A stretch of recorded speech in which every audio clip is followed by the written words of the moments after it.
भारत के उत्तर पूर्व में एक ऐसा इलाका है जहां सड़कें नहीं, सिर्फ रास्ते होते हैं, जहां नक्शे काम नहीं करते और जीपीएस भी अक्सर झूठ बोल देता है। नागालैंड की ये घने जंगल सिर्फ पेड़ों से नहीं बने, ये डर, खामोशी और अचानक मौत से बने हैं। और इसी जंगल में रॉ का एक एजेंट शिकारी बनकर उतरा था। उसका नाम था एजेंट लीमा, और ये कहानी है ऑपरेशन जंगल सफारी की। नागालैंड दशकों से एक साइलेंट वॉर जोन रहा है। एनएससीएन और उससे जुड़े अलगाववादी संगठन लोकल सपोर्ट के दम पर जंगलों में छुपे रहते थे।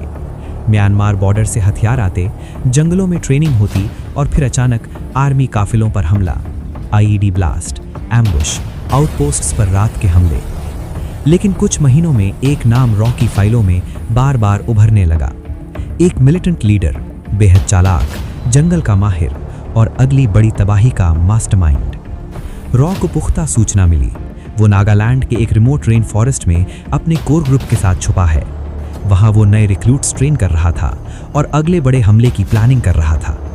अगर वो जिंदा रहता तो पूरा नॉर्थ ईस्ट एक बार फिर जल सकता था।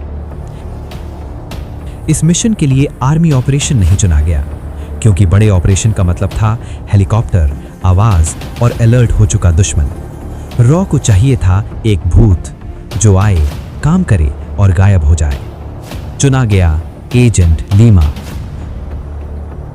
क्योंकि जंगल में ज्यादा लोग मतलब ज्यादा फुटप्रिंट्स, और फुटप्रिंट्स मतलब मौत।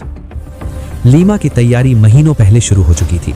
कम खाने में काम करना, बारिश में सोना, बीमार रहते हुए चलना, नागा ट्राइब्स की भाषाएं, इशारे और रीति रिवाज। उसने खुद को एक लोकल हंटर की तरह ढाल लिया। कपड़े साधारण, हथियार मिनिमल, क्योंकि इस मिशन में दुश्मन सिर्फ इंसान नहीं था, जंगल खुद दुश्मन था। लीमा जंगल में दाखिल हो चुका था। पहला दिन, दूसरा दिन, तीसरा दिन। बारिश रुकने का नाम नहीं ले रही थी। कीचड़ में पैर धंसते, जूते भारी होते जा रहे थे। कीड़े शरीर में घुसते, सांपों की सरसराहट।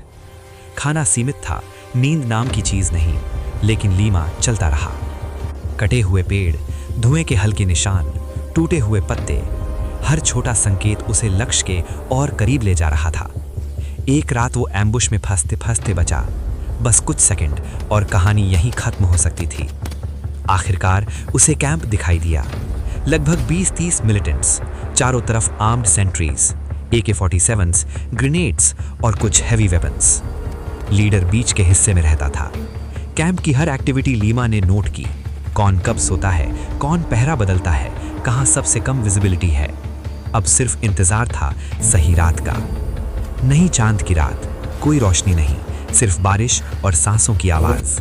लीमा ने मूव किया। आउटर पेरीमीटर, पहला सेंट्री खामोशी से गिरा, दूसरा, तीसरा, बिना गोली बिना आवाज। अब स्नाइपर पोजीशन। दिल की धड़कन खुद को बिट्रे कर सकती थी। सांस रोकी गई, निशाना लगाया गया।